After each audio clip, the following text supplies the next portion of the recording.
Hey guys, welcome back to the channel. बात करेंगे इस वीडियो में हम areas and types of growth and development. Growth of development दोनों के एरियाज़ को डिस्कस करेंगे। यहाँ पे दोनों एरियाज़ को साइड बाय साइड लेके चलेंगे, ठीक है। तो जो इसके एरियाज़ हैं वो बहुत सारे होते हैं, जैसे कि फिजिकल हो गया, मेंटल हो गया, सोशल हो गया, इमोशनल हो गया। तो ये सारे इसके बेसिकली एरियाज़ हैं जिसको हम वन बाय वन डिस्कस करेंगे। अगर बेसिकली ग्रोथ की बात की जाए, so growth is means increasing size, mass and tissues. It is quantitative in nature and basically इसके अंदर मेजरमेंट हो जाता है। डेवलपमेंट क्या है? Development is a continuous process that includes all the other changes like social, intellectual and emotional. Development is combination of qualitative and quantitative both, and you can से also growth is also the part of development, right. अब बात करेंगे कि इसके कौन कौन से इसको टाइप्स भी बोला जाता है, इसको एरियाज भी बोला जाता है। तो सबसे फर्स्टली हम क्या डिस्कस करेंगे? Physical development. कि फिजिकल डेवलपमेंट क्या होता है? जैसे कि वर्ड ही है फिजिकल। फिजिकल मतलब बॉडी से related. It's related to body part, bones, muscles, organ system etcetera. Physical में ही इन चीज़ों का बढ़ना, इन चीज़ों की ग्रोथ होना, वो भी क्या होता है? डेवलपमेंट होता है। डेवलप होना, जैसे कि बोन्स का बनना, मसल्स का बनना, ऑर्गन सिस्टम का बनना, ये सब क्या होता है? फिजिकल डेवलपमेंट होता है। जैसे कि आप सबको पता होगा, हमारी बॉडी में एक टाइम पीरियड पे बोन्स डेवलप होती है, मसल्स का डेवलपमेंट होता है, ऑर्गन सिस्टम का डेवलपमेंट होता है। तो ये सारे इंक्लूड हो जाते हैं हमारे फिजिकल डेवलपमेंट में।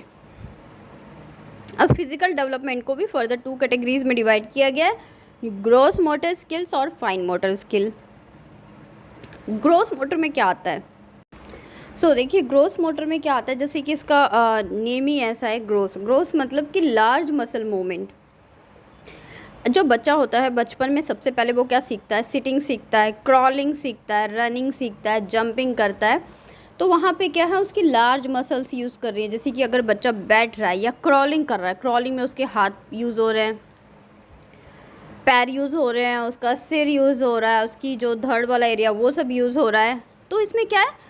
लार्ज मसल्स यूज़ होती हैं। बेसिकली जो ग्रोस मोटर है, it includes large muscles movement like sitting, crawling, running, jumping etcetera, ठीक है। और ये बेसिकली जो ग्रोस मोटर स्किल्स हैं, ये छोटे बच्चों में डेवलप होती हैं। छोटे होते जो बेसिक, तो जब डेवलपमेंट होता है तो फाइन मोटर स्किल्स बाद में डेवलप होती हैं और ग्रोस मोटर स्किल्स पहले डेवलप होती हैं। ये सीटेट में एग्ज़ाम में क्वेश्चन पूछा गया है कि कौन सी स्किल पहले डेवलप होती है, फाइन मोटर स्किल डेवलप होती है या फिर ग्रॉस मोटर स्किल डेवलप होती है। बच्चे क्या गलती करते हैं, उनको लगता है फाइन मतलब पतला, फाइन मतलब छोटा, तो पहले फाइन मोटर डेवलप होगी। नहीं, पहले ग्रोस मोटर डेवलप होती है, क्योंकि ग्रोस में लार्ज बॉडी मसल्स यूज़ होते हैं, लार्ज मस्कुलर मूवमेंट यूज़ होता है, ठीक है। तो ये ध्यान रखना है कि ग्रोथ जो है वो हमेशा पहले यूज़ होती है। अब देखिए दूसरा क्या है? Fine motor skills. ये ऑपोजिट है। इसके अंदर क्या होता है? Movement including small muscles. छोटी मसल्स का जो मूवमेंट होता है वो किसके अंदर इंक्लूड होता है? फाइन मोटर स्किल्स के अंदर। अब जैसे कि हैंड ट्विस्टिंग, जब आप हाथ को मोड़ते हैं, अपनी कलाई को मोड़ते हैं, तो वो क्या है? वहाँ पे छोटी मसल्स यूज़ हो रही है। फिंगर्स की हेल्प से, सपोज अगर आप थंब पेंटिंग बना रहे हैं, आप लिख रहे हैं, आप पेन पकड़ रहे हैं, होल्डिंग अ पेन और पेंसिल, और drawing, you are doing drawing, thumb painting. तो ये सब किसके एग्जाम्पल है? ये फाइन मोटर स्किल्स के एग्जाम्पल है। और फाइन मोटर स्किल बाद में डेवलप होती है, सबसे पहले ग्रोस मोटर स्किल डेवलप होती है। क्वेश्चन किस तरीके से आता है? ऐसा नहीं आएगा कि फाइन मोटर स्किल में स्मॉल मसल्स यूज़ होती हैं। If you want to develop your student fine motor skills, then which type of activity you will choose in your classroom? तो वहाँ पे क्या आ जाएगा? Jumping activity, running activity, drawing activity, ठीक है। तो ये सब आ जाएगा। या फिर ऑप्शन में दे सकते हैं थंब पेंटिंग। तो राइट ऑप्शन क्या होगा? थंब पेंटिंग, क्योंकि जब बच्चा थंब पेंटिंग करेगा तभी उसके जो फाइन मोटर स्किल्स हैं वो उसका डेवलपमेंट होगा। क्योंकि फाइन मोटर स्किल्स के अंदर क्या होती है? छोटी मसल्स का मूवमेंट होता है, स्मॉल मसल्स का मूवमेंट होता है। तो वहाँ पे थंब पेंटिंग उसका करेक्ट आंसर आ जाएगा। लेकिन अगर वही क्वेश्चन ऑपोजिट हो, वहाँ पे ग्रोस मोटर स्किल कैसे डेवलप करेंगे, और वहाँ पे अगर ऑप्शन हो कि थंब पेंटिंग, रनिंग और ड्राइंग, तो वहाँ पे क्या ऑप्शन आएगा? Running activity will develop the gross motor skill in the students, तो क्वेश्चन को ध्यान से पढ़ना है, डिफरेंशिएट को ध्यान से पढ़ना है और ये इम्पॉर्टेंट है, ठीक है। Okay, now we have second point. Second point क्या है हमारा? कॉग्निटिव या फिर मेंटल डेवलपमेंट जिसको बोला जाता है। कॉग्निटिव और मेंटल डेवलपमेंट क्या होता है? It refers to how a child think, कैसे बच्चा सोच रहा है, precise and gains an understanding of the world around him by processing information, intelligence, language development and reasoning. ये सब चीज़ें कहाँ इंक्लूड होती हैं? कॉग्निटिव या फिर मेंटल डेवलपमेंट के अंदर। इसको दोनों बोलते हैं, कॉग्निटिव डेवलपमेंट भी बोलते हैं as well as mental development भी बोलते हैं। इसमें क्या होता है? बच्चा सोचता है, अपनी अंडरस्टैंडिंग बनाता है, अपनी दुनियादारी को देखता है, इन्फॉर्मेशन कलेक्ट करता है, इंटेलिजेंट बनता है। Language development is also the part of cognitive और mental development, because language development भी कैसे होगी? स्टेप बाय स्टेप होगी। तो without mental level you can't learn any language. अगर आप कोई भी लैंग्वेज लर्न करते हैं, whether is English, Spanish, German, Sanskrit, Hindi, तो वहाँ पे आपके मेंटल लेवल का होना बहुत ज़्यादा इंपॉर्टेंट हो जाता है। So you can say that cognitive and mental development play an important role. किस चीज़ में इम्पॉर्टेंट रोल प्ले करता है? To think about the society and to understand the rules, norms and making an understanding power related to the society as well as the norms of the society. Now we have next point. Next point क्या बोलता है? Social development. Social development किस चीज़ में help करता है? Social मतलब हिंदी में बोलते हैं सामाजिक विकास, ठीक है। और मेंटल डेवलपमेंट को क्या बोलते हैं हिंदी में? बौद्धिक विकास। फिजिकल डेवलपमेंट को क्या बोलते हैं? शारीरिक विकास। और ये ग्रोस और फाइन को क्या बोलते हैं? सूक्ष्म और स्थूल। ग्रोस को बोलते हैं स्थूल विकास और फाइन को बोलते हैं सूक्ष्म विकास। ये हिंदी में इसलिए बता रही हूँ क्योंकि बहुत सारे स्टूडेंट ऐसे भी होंगे जो हिंदी मीडियम के होंगे या बायलिंगुअल पढ़ते हैं, ठीक है, तो उनको पता होना चाहिए। नाउ सोशल डेवलपमेंट क्या होता है? The process of gaining the knowledge and skills needed to interact successfully with others.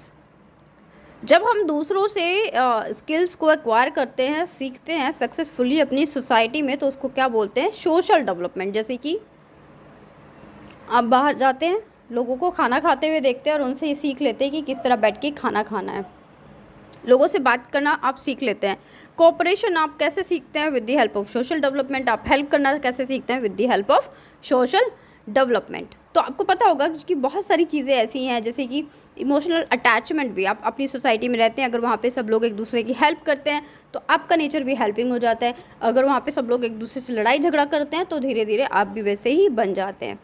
So social development important होता है बच्चे की डेवलपमेंट के लिए। ये पॉजिटिव और नेगेटिव दोनों हो सकते हैं। Next point is our emotional development. Emotional development, emotions आपको पता होगा, इमोशंस इसके अंदर क्या क्या आ जाते हैं? फीलिंग्स, जैसे कि jealousy, fear, anger, love, hate, आपके मूड का अच्छा होना, ख़राब होना, ये सब किस में आते हैं? इमोशन में आ जाते हैं या फिर इमोशनल डेवलपमेंट में इंक्लूड होते हैं। It includes learning what feeling and emotions are, understanding how and why recognizing feeling, developing effective ways of managing those feelings, कि किस तरीके से उन फीलिंग्स को मैनेज करना है। फीलिंग्स तो आ गई, अब उन फीलिंग्स को मैनेज करना भी तो आना चाहिए। तो वो सब किस में होता है? इमोशनल डेवलपमेंट के अंदर आती हैं ये सब चीज़ें। क्योंकि बहुत ज़्यादा कोई भी फीलिंग हो, चाहे फियर हो, एंगर हो, लव हो, हेट हो, अपनी फीलिंग्स को कंट्रोल करना ही क्या बोला जाता है? Emotional development. दूसरी बात, सिर्फ कंट्रोल करना ही नहीं, डेवलप करना भी। अब जैसे कि किसी के अंदर प्यार की फीलिंग को डेवलप करना, हेट की फीलिंग को डेवलप करना, तो ये सारी जो चीज़ें डेवलप करना है ये भी किसके अंदर आ जाती हैं? इमोशनल डेवलपमेंट के अंदर आ जाती हैं। और next point is moral development. Moral development, Hindi में मोरल डेवलपमेंट को क्या बोला जाता है? नैतिक विकास। और इमोशनल डेवलपमेंट को क्या बोला जाता है? संवेगात्मक विकास। Moral development it refers to the. अब अच्छा एक बात बताइए, आपको कैसे पता कि चोरी नहीं करनी चाहिए, अपने बड़ों से प्यार से बात करनी चाहिए, किसी का सामान नहीं लेना चाहिए, ये सब कैसे पता होता है आपको? क्योंकि मोरल डेवलपमेंट, आप जैसे ही फैमिली में आए, आपके घर में कोई छोटा बच्चा है, आपने देखा होगा, तो उसको हम अच्छी और बुरी दोनों तरह की आदतें सिखाते हैं। वाई? क्योंकि उसको सोसाइटी में रहना, तो सोसाइटी के नॉर्म्स और रूल्स के अकॉर्डिंग उसको जो एक्टिविटीज़ हैं वो करना है। जैसे कि रेड लाइट पे रुकना है, किसी दूसरे का सामान नहीं लेना है, तो ये सारी चीज़ें इसके अंदर इंक्लूड हो जाती हैं। It refers to the process through which children develop the standard of right and wrong within their society, कि क्या सही है क्या गलत है उनको पता चलता है, based on social cultural norms and laws values, ये सब चीज़ें उनको पता चलती है। जैसे मैंने आपको बताया, respect your elders, red light को फॉलो करो, और जो कूड़ा है वो डस्टबिन में डालो। तो ये इसके कुछ एग्जांपल्स है। और next point is speech and language development. Speech मतलब बोलना, लैंग्वेज मतलब भाषा, मतलब बोली और भाषा का विकास किस तरीके से होता है। Speaking clearly, expressing ideas and interacting with others is called a speech development और लैंग्वेज डेवलपमेंट। आपको चीज़ें सब आती हों, लेकिन अगर आप अपनी बात को एक्सप्रेस नहीं कर पाते हैं, दिस मीन्स व्हाट, कि आपका जो लैंग्वेज का डेवलपमेंट है वो प्रॉपर नहीं हुआ। ठीक है, तो ये चीज़ इसके अंदर आती है। बाकी इसके अंदर बहुत सारी चीज़ें इंक्लूड हो जाती हैं। जैसे कि पहले बच्चा क्या है, अल्फ़ाबेट सीखता है, अल्फ़ाबेट के बाद वो शब्द बोलना सीखता है। पहले वो माँ का पापा इस तरह से बोलता है, फिर वो शब्द बोलता है, पापा मम्मी चाचा काका इस तरह से बोलता है। उसके बाद वो सेंटेंसेस बोलता है, like give water, give me water, इस तरीके से सेंटेंसेस बोलते हैं। फिर वो फ्रेज़ बोलता है, मम्मी कहाँ जा रहे हो, जल्दी आना। तो इस तरीके से जो बच्चा है वो धीरे धीरे जो उसका लैंग्वेज का डेवलपमेंट है वो होता है, एक अल्फ़ाबेट से शुरू होकर वो आगे तक चलता है। बाकी ये जो डेवलपमेंट है वो बहुत फेसेस में होता है। जैसे कि 0 से 2 मंथ में जो होता है उसको क्राइंग बोलते हैं, जब से बच्चा रोता है। 3 मंथ में जो होता है उसको कूइंग बोलते हैं। 6 to 8 मंथ में बच्चा बड़बड़ाता है, उसको बैबलिंग बोलते हैं। 9 से 18 मंथ्स तक वो होलो फेजेस बोलते हैं। इन सारी स्टेजेस को हम डिस्कस करेंगे अपनी नेक्स्ट वीडियो में। अभी के लिए इतना ही। नेक्स्ट वीडियो में हम डिस्कस करेंगे लैंग्वेज डेवलपमेंट के इन सारे टाइप्स को, और side by side factors affecting development. Still connected. Video अच्छी लगती है, आपको लगता है कि काम का है, कंटेंट अच्छा है, तो आप उसको लाइक कीजिए, शेयर कीजिए, और अगर आप नए हैं चैनल पे तो सब्सक्राइब कर लीजिए। Thank you so much. Stay connected. Bye bye.